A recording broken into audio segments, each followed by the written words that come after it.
ये माटी का मैल है छार मिले क्षण माही, चार शख्स कांधे धरे फिर मरघट को ले जाई। जब ये तेरा शरीर पूरा हो जाएगा फिर चार जने आएंगे उठा के तुझे शमशान घाट में पटक देंगे ठा के, और वहाँ इसकी ओली सी जलाएंगे, फूक देंगे इसको। तो क्या कहते हैं, जार बार तन फूकिया मरहट मंडन मांड, या तन की होली बनी पर मिटी नजम की डांड। अब तुम सोचो हो कि शरीर फूक दिया और काम बन गया, नहीं, अब तो उसकी दुर्गति शुरू होगी। अब तो उसकी दुर्गति शुरू होगी जो भक्ति नहीं करके गया। यम के दुख को दंड अभी मिटा नहीं। जार बार तन फूकिया मेटे खोज खलील, तू जाने मैं रहूँगा यहाँ तो कछू न ढील। अब प्रत्येक आदमी ने सोचा मैं तो अभी और जीऊँगा, मेरी तो बहुत अभी लाइन और रह रहा समय। अब चाहे कोई चलो 20-30 साल वर्ष के बच्चे हैं, वो तो आशा लगा ही रहे हैं भाई उम्र इतनी होती है 80-90-100 वर्ष तक तो इंसान जीवित रहता ही है। पर देखो जानते हैं कुछ ऐसे भी हैं जो 10 से 15 वर्ष में मर जाते हैं, कोई 30 वर्ष में, कोई 20 वर्ष में, कोई एक्सीडेंट में, कोई बीमारी तक। तो ये कोई थ्योरी सही नहीं है कि हम इसको ये मान कर चलना कि हम मरा को नहीं, यह भी एक भूलते मान रखी है। चलो ठीक है, मरना है जीना है, जितना समय मालिक ने दिया है तो उसमें हमने करना क्या चाहिए, परमात्मा में भक्ति करनी चाहिए। उसको ना करके हम गलती कर रहे हैं, बस इतनी सी बात है सारी। और जब हम परमात्मा के चरणों में लग जाएंगे, परमेश्वर कबीर जी के पास एक पावर है, आपकी आयु को भी एक्सटेंड कर देगा, आपकी उम्र भी बढ़ा देगा, और वो बढ़ाएगा भक्ति के लिए। लेकिन आप फिर उस चीज़ को समझते नहीं, फिर आप उसी चक्कर में फेर पड़े रहते हो, आपकी आयु समाप्त होगी, मृत्यु होगी। परमात्मा के चरणों में आप लगे हुए हो, आपको दोबारा जीवन देगा। तो वो जीवन आपको दिया किस लिए, आप तो मर चुके थे, समाप्त हो गए थे, फिर क्या करते घर में आकर या कहीं और। तो उसमें से कम 50% समय तो आपने मालिक में लगा देना चाहिए। गणा तो नहीं ला सकते 100 का 100, कोई इतनी बुद्धि काम करती नहीं। तो 50% जो पता है तेरा जीवन दोबारा दिया है। कोई एक्सीडेंट से बचाते हैं, किसी को बीमारी से बचाते हैं, किसी प्रकार और भी बहुत से कारणों से परमात्मा आपके जीवन को बढ़ाते हैं। जार बार तन फूकिया मेटे खोज खलील, तू जाने मैं रहूँगा यहाँ तो कछू ना ढील। अब जैसे कति 80-90 साल का वर्ष का बूढ़ा हो गया, बुढ़िया, तो वो भी ने सोचा 100 वर्ष तक तो जिया करे, 100 वर्ष तक तो रह जाए जीवन। कमाल की बात है।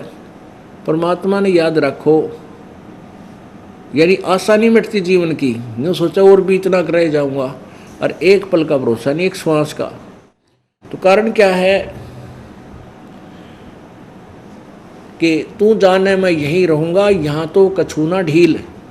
एक बार प्राणी निकला इसमें शरीर में था, और जब चौगर देगा घूम जाएंगे इस शरीर का, ने उठाओ उठाओ जल्दी उठाओ, ले चलो, और उठाओ उठाओ करके फिर उन्हें फूक के पांडा छोड़ेंगे। तो भाई उस तिथि से पहले जो तूने करना है कर ले, जो करना है, फिर बाद में कुछ नहीं होगा। चढ़कर तुरा कुदावे ते और पालकियों फील, ते नर जंगल जावे से जम को फेरा लील। अरब खरब लग दरवे है राप्ती कोट अनंत, नाहक जग में आई आज इनसे न पूर्ण संत। जिसके पास अरब खरब लग पैसा है और ना जाने कितनी प्रॉपर्टी है, कहते खाम खाए संसार में आया, जिसने पूर्ण संत की शरण ग्रहण नहीं, पूर्ण संत से नाम नहीं लिया, तो वो बेमतलब इस संसार में आया धक्के खान। और हम माया वाले को पता नहीं क्यों मान्या करते। जिसके पास राम नाम है वो एक धनवान है और बाकी सब निर्धन है। कबीरा सब जग निर्धना, धनवंता ना कोई, धनवंता सो जानियो जिस पर राम नाम धन हो। काया माया काल है बिन साहिब के नाम, चेत सको तो चेतिए, बिन संतो नहीं ठाम। योनि संकट बेटे हूँ, जय बिसरे नहीं मोह। और जिन संसारी चित धरी ही, नहीं छुड़ाऊँ तो हे। लख 84 बंद तह, सतगुरु ले छुड़ाए। जे उर अंतर नाम हवे, तो जूनी बोर न जाए। सब माया के ख्याल हैं, ये सब माया के चोज।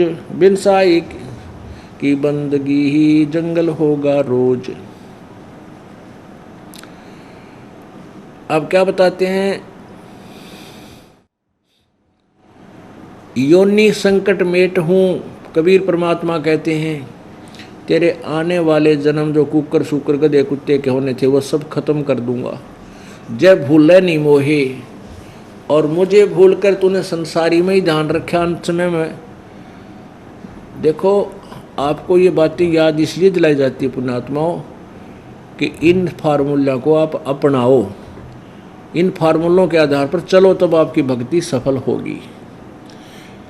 आपके ऊपर कोई आपत्ति आती है या कोई संकट आता है, आप केवल परमात्मा को ही याद रखो।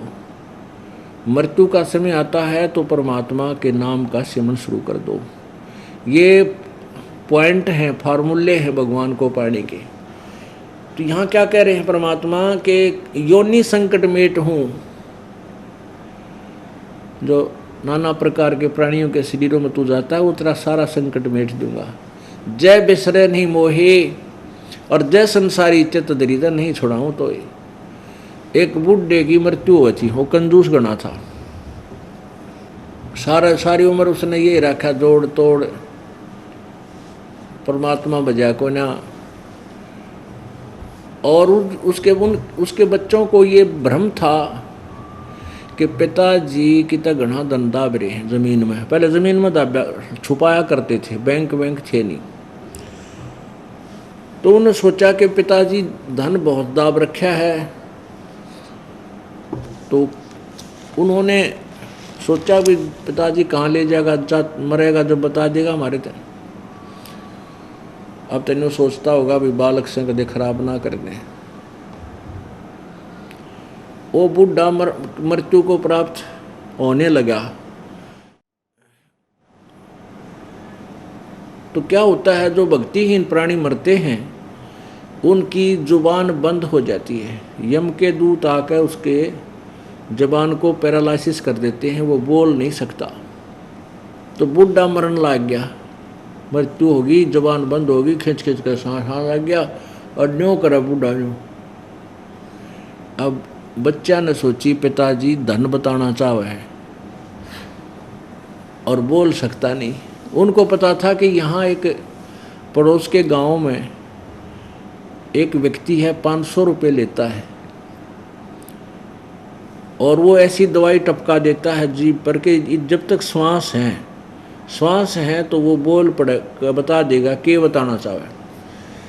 तो उसके पास गए वो बच्चे, उसने 500 रुपये मांगे, दर दो भाई। पहले 500 रुपये ले लिए जब चला, और जाते उसने वह दवाई इसी टपका दी उसके मुंह में। तो बच्चे बोले बता पिताजी जल्दी बता क्या है, क्या कहना चाहो हो। उसने क्या देखा कि एक गाय का बच्चा और झाड़ू खराब करे था, चाबे था। ने बोला रहा तुम की तुमर गे या झाड़ू खा ली बछड़े ने देखा था बछड़ा, वो बच्चा जो है झाड़ू खान लाग रहा था, खराब करे था। अन्यों कह बुढ़ा मर गया। अब वो बालक बोले बाबू या झाड़ू हमने 500 रुपये में पड़ेगी। तो कहने का भाव ये है कि अंत समय में जहाँ जिसकी जैसी वृत्ति है वो उसी वृत्ति के आधार पर अंत में उसका उसी वृत्ति रहेगी। उस वृत्ति को हटाने के लिए आप जी को सत्संग, भजन, परमात्मा की भक्ति, दान धर्म कराया जाता है। क्योंकि ये वृत्ति कण कण तो नहीं हटती, इसमें भक्ति का धन अंदर होगा, हमारे भक्ति होगी और दान धर्म हमारे साथ होगा और साथ में ये ज्ञान होगा, तब सारा तालमेल मिलकर यह वृत्ति हटेगी। लास्ट में ना हटा नहीं करती, कण कण से नहीं होती। ये सभी ज्ञान दिया करते, सारे 99 होगा मेरे। तो पहले हमारा प्रॉपरली आजीवन भक्ति में ध्यान रहे, दान धर्म करते रहें, भजन भी करते रहें। और फिर अंत में आवे, फिर देखना अपने आप डट जाएगा आपका मन, जा करके सिमरन के ऊपर रुकेगा। आपको एक ज्ञान भी होगा कि गुरु जी बताते हैं भाई कोई आपत्ति आवर, मान ले शरीर पूरा होना का समय आ गया हो, तो अपना श्वास का सुमन शुरू कर दे, सतनाम का सुमन शुरू कर दे। तो यहाँ बताते हैं जोनी संकट मेटे हूँ जय बिसरे नहीं मोही, और जिन संसारी चित्त धरी तो नहीं छुड़ाऊँ तो ही। यदि तुम वहाँ बछड़े में ध्यान रखेगा, बच्चों गाय के बछड़े में, तो फिर नहीं छुड़ाऊंगा मैं तुझे, फिर नहीं आऊँगा तेरे पास। जूनी संकट मेटे हूँ देहूँ निश्चल बास, और अंतर में रखूँगा हजम की नहीं त्रास। परमात्मा कहते हैं कि जब तू मेरी शरण में रहेगा, तो जब तू शरीर छोड़ कर जाएगा, तो जैसे बंदरिया अपने बच्चे को छीने से लगा कर रखती है, उसके ऊपर कोई आपत्ति नहीं आने देती, ना वर्षा की ना धूप की। कहते न्यू रखूँगा तेरे को यम के रास्ते में, यम के दूतों की तेरे को त्रास नहीं होने दूंगा, तेरे ऊपर कोई आपत्ति नहीं आने दूंगा। जो जन हमारी शरण है जाका हूँ मैं दास, और भक्ति अनाहद बंदगी अंतलोक प्रकाश। जो जन हमारी शरण है ताका हूँ मैं दास, गैल गैल लाग्या फेरू हूँ जब लग धरण आकाश। इस माटी के महल में मगन भया क्यों मूड, कर साहेब की बंदगी ही उस साईं को ढूंढ। उस साईं को, तत्ब्रह्म को। गीता जी अध्याय नंबर 15 के श्लोक नंबर 1 में अर्जुन ने पूछा कि भगवान जो आपने अध्याय नंबर 7 के श्लोक 29 में 29 में तत्ब्रह्म का जिक्र किया है, तो वो किम तत्ब्रह्म, वो तत्ब्रह्म क्या है? 8वें अध्याय के 3 श्लोक में गीता ज्ञानदाता कहता है वो तो परम अक्षर ब्रह्म है। और उसी के विषय में कहा है कि 18वें अध्याय के 62वें श्लोक में कि अर्जुन तू सर्वभाव से उस परमेश्वर यानी तत्ब्रह्म की शरण में जा, उसकी कृपा से ही तू परम शांति और शाश्वत स्थान यानी शाश्वतम स्थानम यानी सनातन परम धाम को प्राप्त होगा, सतलोक को प्राप्त होगा, तेरा फिर जन्म मृत्यु नहीं होगा। तो यहाँ परमात्मा गरीबदास जी कह रहे हैं, अपने भगवान के बारे में बता रहे हैं, इस माटी के मैल में मगन भया क्यों मूड, कर साहेब की बंदगी, भगवान की भक्ति कर और उस साईं को ढूंढ, तत्ब्रह्म को, परम अक्षर ब्रह्म को ढूंढ, उसके नाम देने वाले संत की खोज कर। नंगा आया जगत में नंगा ही तू जाए, बीच में ख्वाबी ख्याल है मन माया भरमाए। माँ के पेट से आज तू नी वस्त्र आया और तेरा अंतिम संस्कार, अंतिम यात्रा होगी जब भी नी वस्त्र जाएगा। सतपुरुष समर्थ कला बैठा सह शरीरम, दास गरीब की बंदगी ही सुन पुरुष कबीरम। अब ये जो मन है ये काल है, ज्योति निरंजन है। ये आत्मा के साथ इस काल ने एक और ऐड कर दिया और ये मन हमें भ्रमित रखता है। यहाँ ये हमारा मालिक हो गया। सतलोक से जब हम यहाँ आए तो ये काल ने इस मन यानी अपना ही ये रूप है काल का, तो इसने हमें, इस काल ने हमारे आत्मा को इस मन के अधीन कर दिया। अब यो मन जो है सारे उल्टे काम करा हुआ है, बीड़ी शराब मांस तम्बाकू के आइटम बना लिए बकवाद करने के। परमात्मा की भक्ति जो शास्त्र अनुकूल है उसको नहीं करेगा।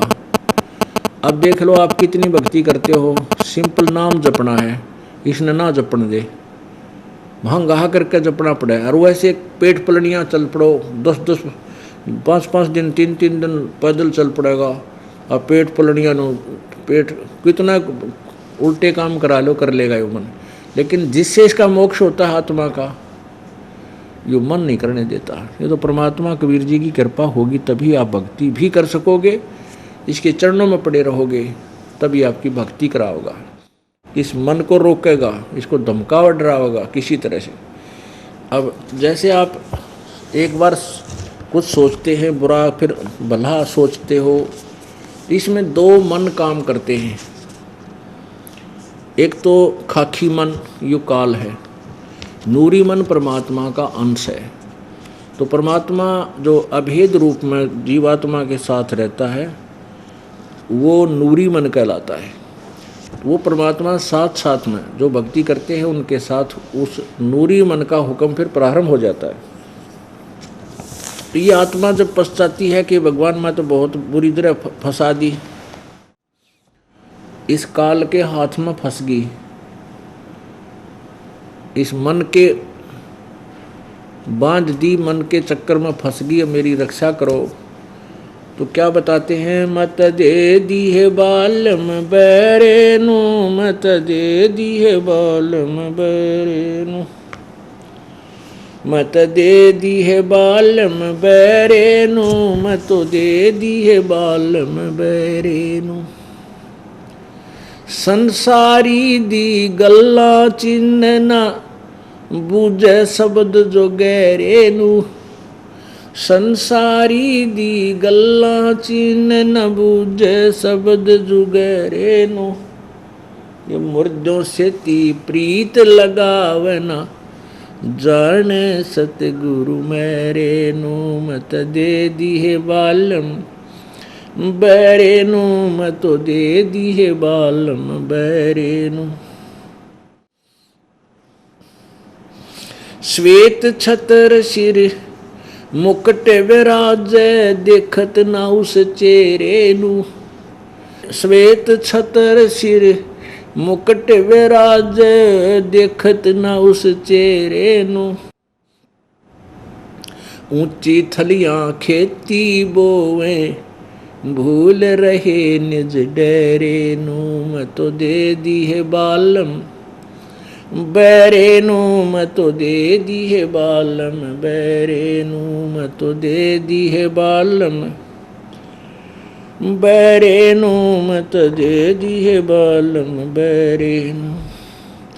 ये संसार समझदा नाही कहंदा श्याम दोपहरे नु, ये संसार समझदा नाही कहंदा श्याम दोपहरे नु।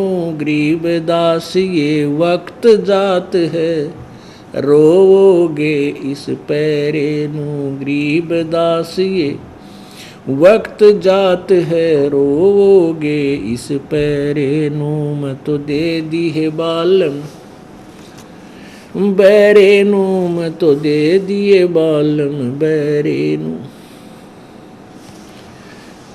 क्या बताते हैं, अब आत्मा परमात्मा से प्रार्थना कर रही है कि मैं तो इस बैरे को, ये बहरा पति मिल गया मुझे। बहरा मीन, अब जैसे कोई आप चर्चा करो किसी ने, भाई सत्संग में चलोगे, वहाँ सत्संग होता है बहुत अच्छा है, तो काना पे घटाड़ जाओ फिर देखेंगे, समय नहीं है। और इतने में कोई दूर खड़े दो बातें कर रहे हों, भाई वहाँ कंपटीशन होगा या सर्कस आ रहा है, तो जब वह कान खड़े कर लेगा वो सत्संग में आना का नहीं करा था जो, और कहाँ से आ रहा आया है, क्या समय है, कब कहाँ है, पूरा एड्रेस नोट कर लेगा। और दिन में धंधा करेगा, रात ने वहाँ धक्के खान जाओगा। तो ये बहरा है, अच्छे काम की तरफ तो बहरा है और गलत काम की तरफ ये अग्रसर रहता है, उल्टे काम में। संसारी दी गल्ला चिन्ह ना बूझे शब्द जो गहरे नु। अब देखो कितने दिन हो गए इस दास ने सच्चे ज्ञान का प्रचार करते। प्रारंभ में तो क्या था कि हमारे भगत भी ऐसे गड़बड़ कर जाया करते, क्योंकि संख्या थोड़ी थी, दिल डट्या नहीं करता। हे तन सारा तुमने सभी छोड़ दिया, नो छोड़ दिया कर, नो हो जाएगा, फलान हो जाएगा। तो उनकी बातों में आकर वो अपने नाम न खंड कर लेते, फिर उनका हानि होती, फिर मेरे पास आते, भाई कोई गलती की होगी तुमने, ऐसी हानि तो वैसे तो नहीं हो सकती भगवान के दरबार में। ना जी, कोई गलती नहीं करी, क्योंकि वो उन गलती मानने ना रही थी कि जो तुम नियम तोड़ दिया, जो पूजाएं पहले करते थे वो नहीं करनी है, वो शास्त्र विरुद्ध है, तो आपने क्रम बिगाड़ दिया। तो कहने का भाव ये है, परमात्मा कहते हैं 100 वर्ष सतगुरु की पूजा, एक दिन आन उपासी, वो अपराधी आत्मा फिर पड़े काल की फांसी। 100 वर्ष तक सतगुरु के दिए हुए अनुसार साधना करते रहो और एक दिन आन उपासना कर लो, कहते फिर तेरा सारा काम बिगड़ गया। उसके लिए क्या है कि दोबारा फिर सेट कराओ गुरु जी के पास आकर के, ये उपदेश लो, आगे गलती ना करने का जो है ना वचन दो, फिर सुचारू हो जाएगा, नहीं तो बात बिगड़ जाती है। तो सतगुरु की पूजा तो 100 वर्ष कर ली और एक दिन अनुपासना कर ली तो सारे ले डूबेगी, आपके बड़ा बर्बाद कर देगी।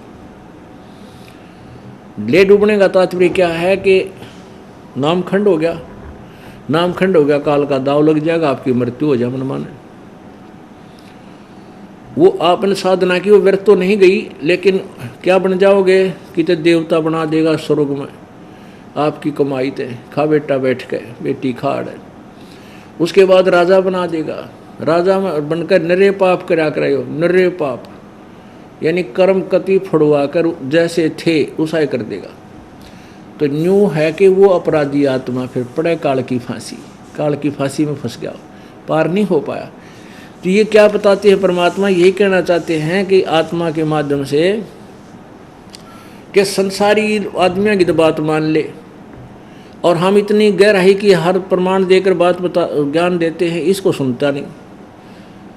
तो यूँ बहरा मन है यह आत्मा, इसका फसादी, इसकी दुरुक्ति रखे हो। मत दे दी है बालम बैरे नू, मत दे दी है बालम बैरे नू, संसारी दी गल्ला चिन्ह नहीं बूझे शब्द जो गहरे नू, ये मर्दों से ती प्रीत लगावे न जाने सतगुरु मेरे नू। जो संत या कोई भक्त मृत्यु को प्राप्त हो गए, उनकी यादगार बना रखी है। वहाँ जाड़े में रुचि मनाता है, वहाँ माथा टेकेगा, उसका कि तो जोत लाओगा, कि तो उसने लिप पोतेगा, वो तो वहाँ कुछ भी नहीं है। और नो के ना जाने सतगुरु मेरे नो, वर्तमान में जो गुरु जी है उसके पास नहीं जाते, जो सारा ज्ञान दे, भक्ति बतावे, दुख सुख पूछे, वहाँ ना जा कर के मुर्दों से ती मरे हुआ गेला खस्सम खस्सा और पितर पूजें, श्राद्ध निकालें, ये सारे मुर्दों की पूजा है। श्वेत छतर सिर मुकुट विराज, देखत ना उस चेहरे नू, उस परमेश्वर साकार परमात्मा है, श्वेत छत्र मालिक के ऊपर लगा हुआ है, और मालिक ने परमेश्वर कबीर देव का ने मुकुट धारण किया हुआ है। कहते देखत ना उस चेहरे नु, उस मालिक ने नहीं देख रहे हो। ऊंची थलियां खेती बोवै भूल रहे निज डेरे नु।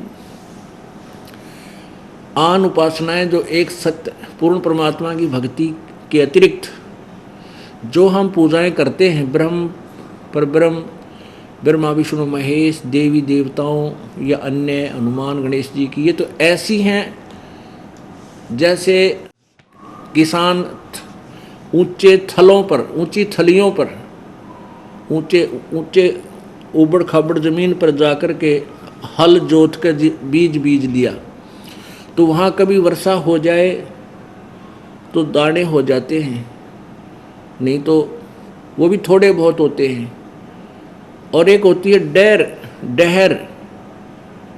डहर जमीन, वो होती है जो झील में होती है, और ऊंचे उन थलियों पर वर्षा हुआ पानी भी वहीं आकर के रुकता था पहले पुराने समय की बात, और वो अधिक उपजाऊ होती है। थोड़ी वर्षा से ही वहाँ पर जो ना खेती बन जाती है। कहते उस डैर में जैसे थलियों पर तो हुआ 2 मन किले एकड़ के, और डैर में हुए 60 मन 70 मन एकड़ के गेहूँ। तो कहते हैं तुम ऊंची थलियाँ यानी आन उपासनाएं, उन देवताओं की पूजाएं कर रहे हो जो तुम्हें लाभ नहीं दे पा रहे, पूरा लाभ नहीं मिल रहा, और पूर्ण परमात्मा रूपी डहर उस मालिक को भूल चुके हो। ऊंची थलियाँ खेती बोवै भूल गए निज डहरे नु, श्वेत छतर सिर मुकुट विराजै देखत ना उस चेहरे नु। ये संसार समझदा नाही, कहंदा श्याम दोपहरे नू। गरीबदास ये वक्त जात है, रोवोगे इस पहरे नू। ये संसार समझदा नहीं, कहंदा श्याम दोपहरे नू। हमने परमात्मा कहते हैं झूठे सुख को सुख है ये मान रहा मनमोद। तो इस झूठे सुख ने सुख मानने बैठे, ये सुख नाम की चीज नहीं है। और सकल चबीना काल का, कुछ मुख में कुछ गोद। अब क्या बता रहे हैं आप जी ने, यहाँ का राजा भी हो, पृथ्वी का, पूरी पृथ्वी का राजा हो, और स्वर्ग का राजा देवराज इंद्र, ये भी महादुखी हैं। सुख नाम की चीज नहीं है, पर ये सुख मान रहे हैं। क्यों? ये माया वाली भांग पी रहे हैं। अब किसी ने नशा कर रखा हो और दोपहर के समय जून के महीने में, और वो पी के घुटी छुटी लाकर पड़ा होगी तो बाहर गली में पसीना पसीना हो रहा, बुरा हाल, जागा रहे उसके, और उसको कोई कहता है कि चल भाई तुझे उठा करके अच्छा मैं लिटा देता हूँ, वो कहना ना छोड़ दे, मौज हो रही है। अब उसका बुरा हाल हो रहा, जागा रे, पसीना पसीना हो पड़ा, मौज हो रही है। तो हम यहाँ इस काल के लोक में सभी की ये स्थिति है, चाहे राष्ट्रपति है, चाहे प्रधानमंत्री है, पूरी पृथ्वी का राजा है, चाहे ब्रह्मा विष्णु महेश है, इन सुखी किससे न सुख नहीं है, अंदर से सब जल रहे। बस वो कहन मौज हो रही है। अब जैसे कोई कोर्ट में जाता है, आगे से रिश्तेदार मिल जाता है, हैंड शेक करते हैं, और क्या हाल है, ठीक ठाक, मौज हो रही है। अरे कोर्ट में और मौज का के मेरे, दोनों दुखी, क्योंकि वो भी दुख में आ रहा है और वो भी दुख में गया हुआ है, फिर भी नहीं कहा मौज हो रही है। तो ये संसार समझदा नहीं, कहंदा श्याम दोपहरे नू। अब तो इस शिखर दोपहर है, जून और जुलाई का महीना, जेठ का, आषाढ़ का, और नवंबर शाम है, यानी ठंड है। ऐसी स्थिति में आ गई। यानी तुम जो साधनाएं कर रहे हो, इससे इतना ही ये सुख नहीं है, तुम इसी को सुख मान रहे हो। ये संसार समझदा नाही, कहंदा श्याम दोपहरे नू। गरीबदास ये वक्त जात है, रोगे इस पहरे। अब ये समय जान लग रहा है, रोया करोगे, इस समय को याद करके रोया करोगे। सतभक्ति किए बिना अगर तुम चले गए तो कुत्ता अपने के ऊपर न मुँह फीब के करेगा। अब समय था जब तक तेने सुना नहीं, बकवाद करेगा, अपनी चतुरता दिखाता रहा। अच्छे दिन पाछे गए, गुरु से किया ना हेत, अब पछतावा के करे भाई चिड़िया चुगी खेत। बोलो सतगुरुदेव। परम पिता परमात्मा, सर्व सृष्टि रचनहार, कुल के मालिक कबीर परमेश्वर, कबीर देव, कबीर प्रभु, जो बनारस काशी में एक साधारण व्यक्ति की तरह एक जुलाहे का कार्य किया करते थे, ये वही पूर्ण परमात्मा है, जुलाहा कबीर, जो पूरे ब्रह्मांडों का, असंख्य ब्रह्मांडों का रचनहार और सभी आत्माओं का पिता है। पुण्यात्माओं, हम लाल की परख नहीं जानते थे। हमने लाल को कौड़ी मान रखा था, और कौड़ियों को हमने लाल जानकर अपने थैले पर रखे थे। अब हम लाल की परख करने योग्य हो गए, तो हमें पता लगा कि जिसको हम कौड़ी मानते थे और उसको कूड़े के ढेर में पटक रखा था, उस लाल को, ये तो लाल है। और जिन कौड़ियों को हम कीमती बहुमूल्य जान करके और उनको सुरक्षित रखे हुए थे, उनका पता चल गया कि ये तो कौड़ी थी, ये बहुमूल्य नहीं थी जितना बहुमूल्य हम इनको मान करके संग्रह किए हुए थे। कहने का तात्पर्य है कि जिनको हम भगवान मानते थे, सृजनहार मानते थे, सर्व सुखदाई मानते थे, कष्टहरण मानते थे, कष्टहर्ता मानते थे, वो न तो सुखदाई थे न ही वो कष्ट हरण करने वाले थे। वो भगवान तो न तो हमारे संस्कार में कोई परिवर्तन कर सकते थे, न हमारे को कोई घटा सकते थे, न बढ़ा सकते थे किसी पुण्य और पाप को। वो ज्यों का त्यों फल देते थे, जैसा कर्म करोगे वैसा ही फल मिलेगा, ऐसा विधान था उनका और है। और इसी को पर आरूढ़ थे सभी कि जैसा कर्म करेगा वैसा फल देगा भगवान। बस यहीं तक सीमा थी हमारे ज्ञान की। अब हमें पता चला कि एक परमात्मा, जो परमात्मा है वास्तव में, जो सर्व सुखदाई है, सर्व कष्ट हरण करने वाला है, कुल का मालिक है, जो हमारा वास्तव में पिता है, वो परमात्मा इन भगवानों से, इन प्रभुओं से अन्य है। उसका ही हमें पता लग गया कि वो कौन है। वो कबीर है। वो कबीर है। हम अपनी मातृभाषा में उसको कबीर देव बोल देते हैं, कबीर साहब, कबीर परमेश्वर, और वेदों में उसे कबीर देव कहा है, कबीर देव। और कुरान शरीफ के अंदर उनको अल्लाहु अकबर, अल्लाहु अकबर माने अल्लाह कबीर। और वो अल्लाहु अकबर का अर्थ क्या करते हैं? बड़ा भगवान। अल्लाह माने भगवान, अकबरू माने बड़ा, कबीर माने वो बड़ा अर्थ करते हैं कबीर।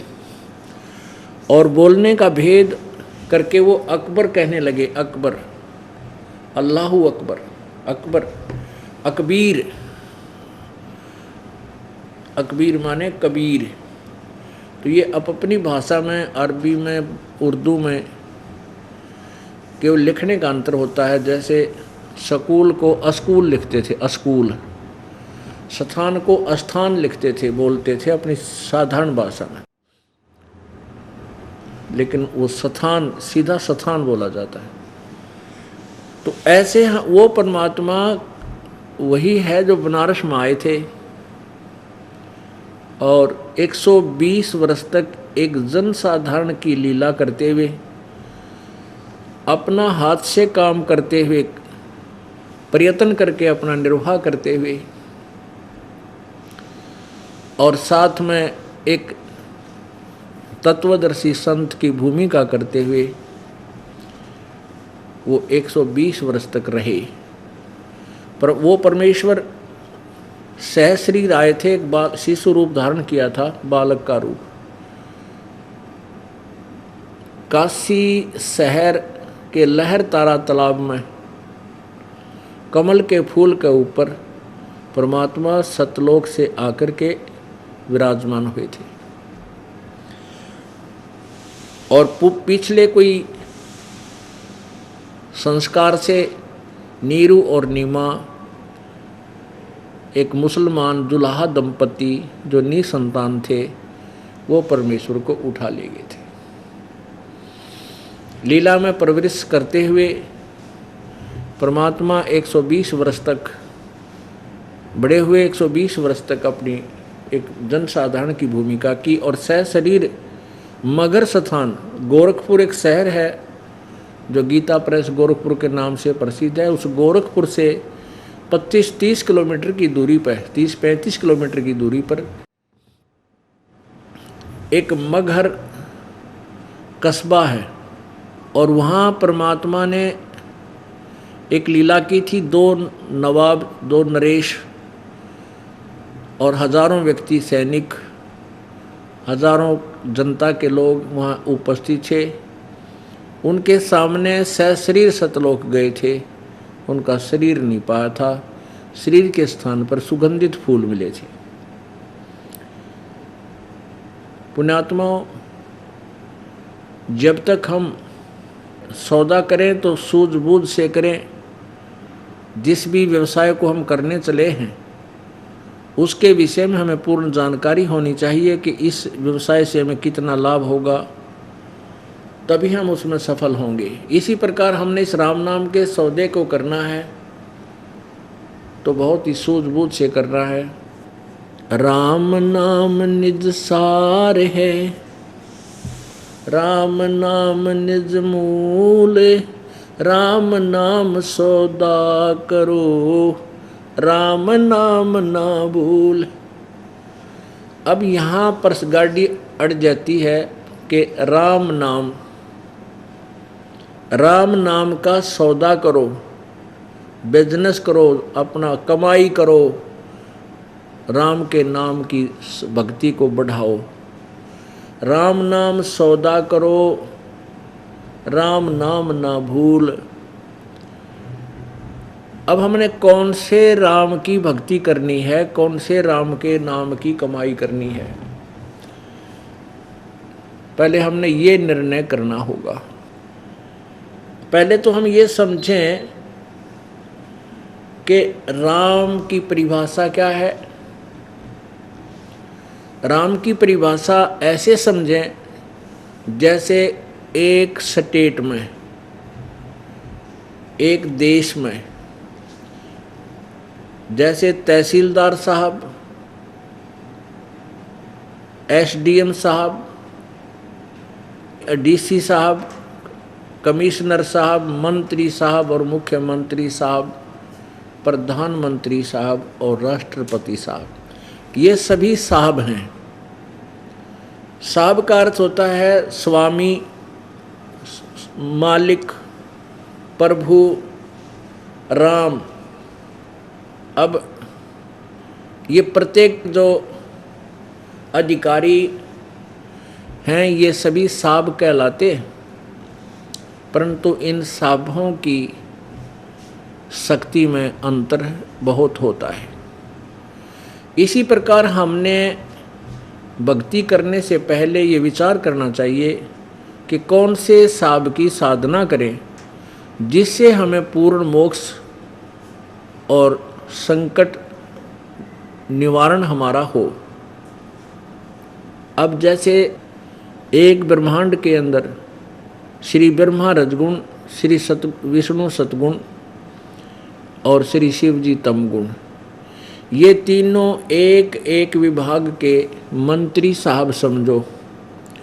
ये एक एक विभाग के साहब हैं, एक एक विभाग के ये राम हैं।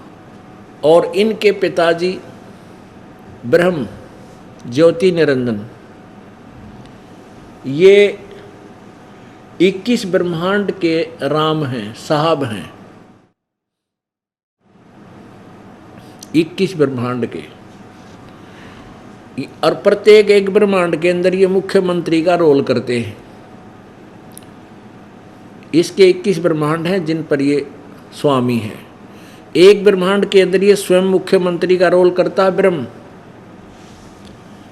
और अपने तीनों पुत्रों को रजगुण श्री ब्रह्मा जी, सतगुण श्री विष्णु जी और तमगुण श्री शिव जी को एक एक विभाग का मंत्री बनाकर पूरे ब्रह्मांड का कंट्रोल करता है। अब पहले ये देखेंगे एक ब्रह्मांड होता क्या है। पुण्यात्माओं, आज तक इस दास के सत्संग से पूर्व आपने जो भी सत्संग सुना है वो कोरा ज्ञान सुन रखा है, उसका कहीं सिर और पैर नहीं है।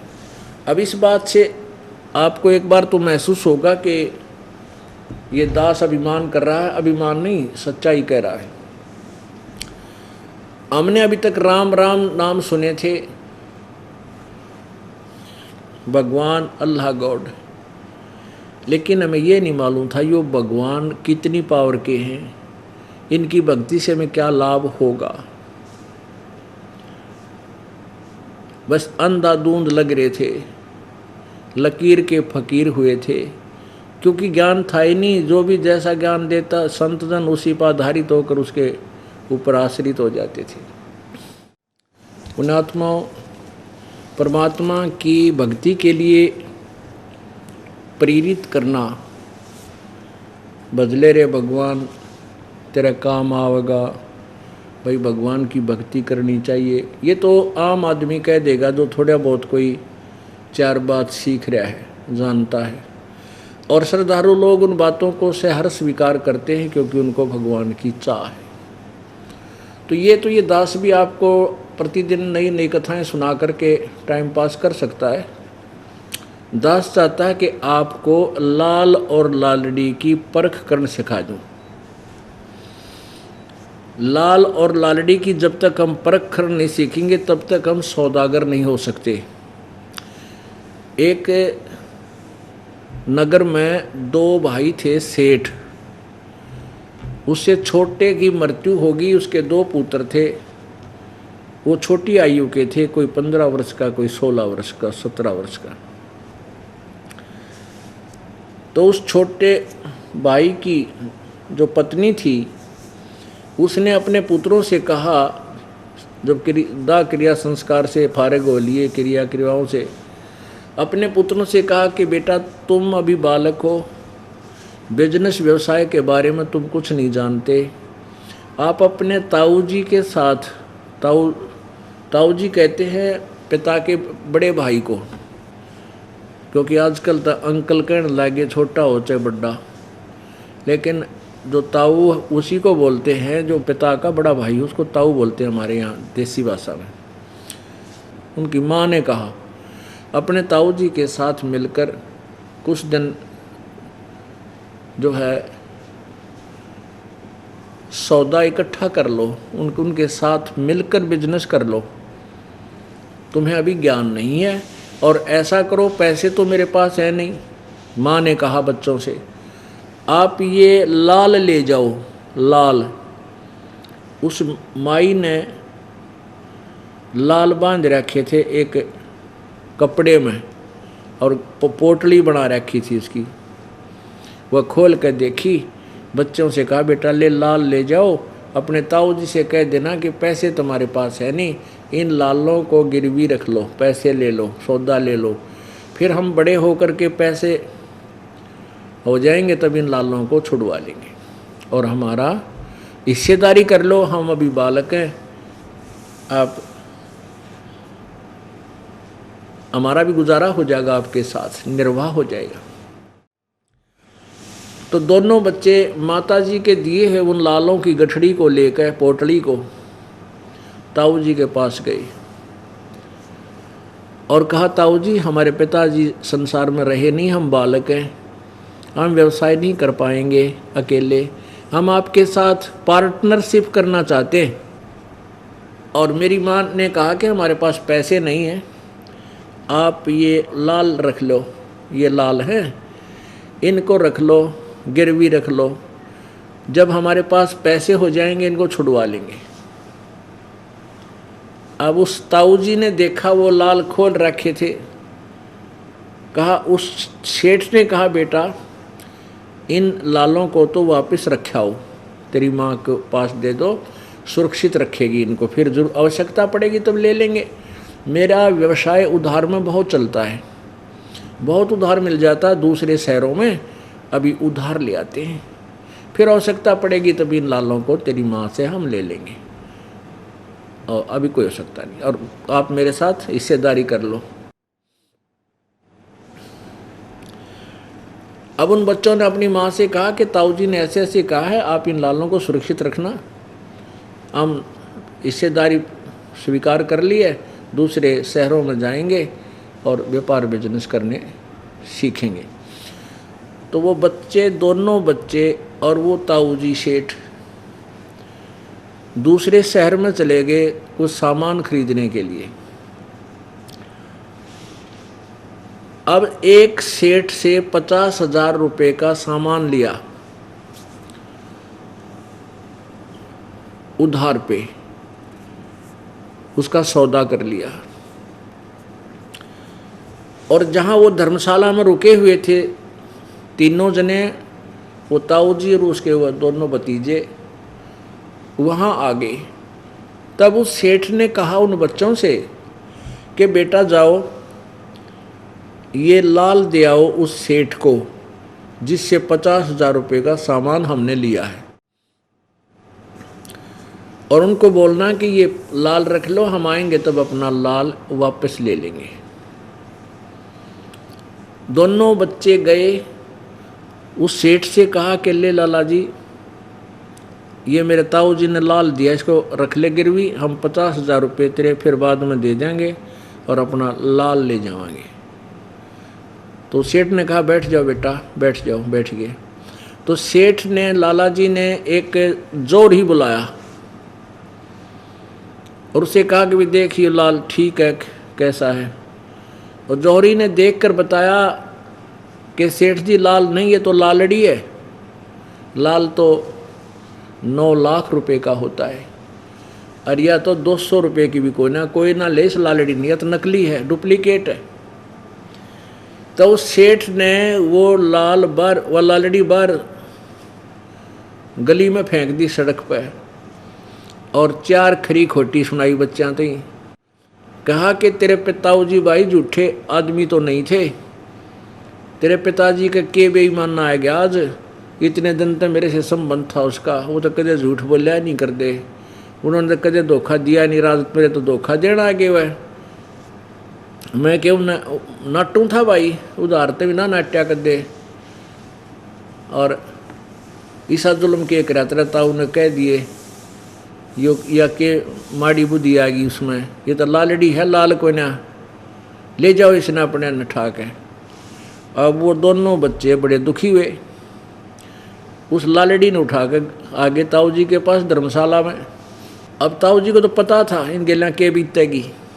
अब उन दोनों का मुंह लटक उतरा हुआ, बहुत ही दुखी से नजर आ रहे थे। ताऊ जी ने पूछा आ जाओ बेटा, आ गए तुम? वो बोले जी आते गए, पर वो सेठ तो बहुत निकम्मा आदमी है। ताऊ जी हमारे लाल ने बोला तो लालड़ी है, और गली में फेंक दिया। उसने एक आदमी बुलाया और उसने बोला यह लाल को नहीं हो, या तो लालड़ी है, और गली में फेंक दिया। ताऊ जी हमारी तो बहुत बेइज्जती कर दी। ने बोला तेरे ताऊ भाई अच्छे आदमी थे, आज के बिजली गिर गई, उनका के मन में खोट आ गया, या लालड़ी धोखा देने खातिर लालड़ी दे दी। तो सेठ बोला बेटा वो ठीक कह था, वो जौहरी था जिसने वो परख करके बताई ये लाल है कि लालड़ी, और भाई यार लालड़ी है बेटा, मेरा धोखा लग गया। ले अरे लाल तो यूं इधर रखा था बेटा, अरे लाल देख यूस है भाई लाल, देखो अरे बहुत फर्क भाई इनमें तो, बहुत अंतर है इनमें।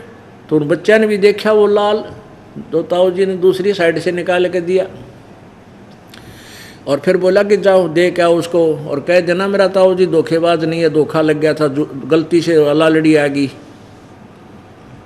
ये लालड़ी सेठ क्यों रखा करते कि रास्ते में ये ठग डाकू मिल जाया करते, उनने डगान खातिर अपना पीछा छुटाने के लिए इन्हों कहते हैं क्यों लुटे चले लाल ले जा 9 लाख का, वो लालड़ी पकड़ा देंगे। उन डाकुआन बेरा नहीं होंगे बड़ी पूछा ने, वो लालड़ी गा लिया गोज में कूदते जाते, वह न्यू रखा कर दे। तो वहाँ वापस जाओ और कह दो सेठ को कि मेरे ताऊ जी धोखेबाज नहीं है, धोखा लग गया मेरे ताऊ जी से, गलती से दूसरी तरफ रखी हुआ लालड़ी दे दी, लाल देखियो देखा उसको। वो दोनों फेर गए तुरंत और जाकर लाला जी से कहा कि लाला जी देख मेरे ताऊ जी का धोखा लग गया था, दूसरी साइड में लालड़ी रखी थी, वह गलती से दे दी, ठाक है, ये देख लाल है कि नहीं, बुला ले तेरे किस्से ने। उस लाल सेठ ने फिर बुलाया वो जौहरी नाते बता दिया हाँ ये है लाल। सेठ जी यो लाल है भाई 9 लाख रुपए का। तब वो बालक सेठ बोला तो कि देख लो बच्चों थारी आँखों तय यूँ है लाल, ईसा हो सा लाल। कहने का भाव ये है कि उन बच्चा का ऐसा झटका लग गया, उन्हें लाल और लालड़ी का कति गहरा अध्ययन हो गया, और यही करवाना चाहे था वो सेठ, उनका पिताजी ताऊ जी। अब वो ताऊ जी कहने लगा चलो बेटो बच्चों सामान ले चलते हैं।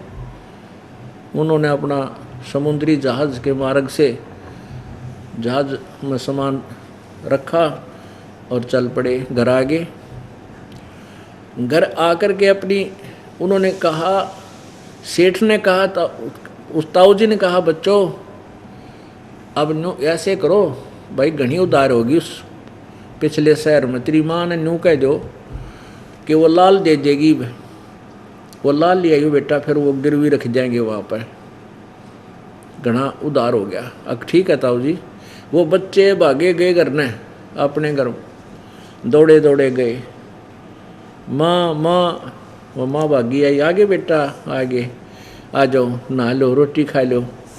तो बच्चे बोले पाछे नहावा धोवांगे, पाछा पीछे खाना खाएंगे, पहले वो लाल दे, ताऊ जी के ऊपर बहुत उधार होगी, उनका जो है ना गिरवी रखने पड़ेंगे। अगले बेटा न्यू के ने संभाल कर रखे हैं, इसी दिन के लिए तो रखे थे, ये ले जा। अब उन बच्चा ने सोचा नहीं, तो देख नहीं लाल है लालड़ी के दे, फिर ताऊ जी का अगर शर्मिंदा होना पड़ा है।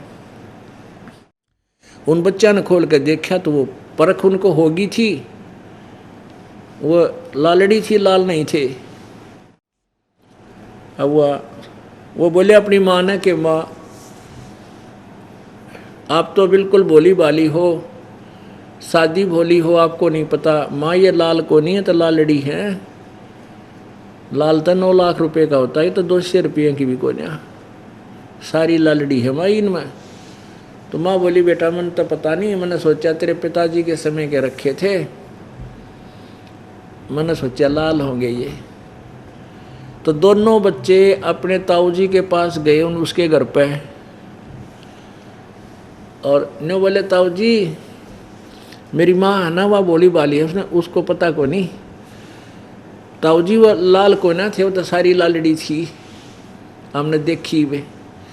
तो ताऊ जी बोला बेटा ये उस दिन भी लालड़ी थी जब तुम मेरे पास लेकर आए थे कि रख लो और फिर छुड़वा लेंगे।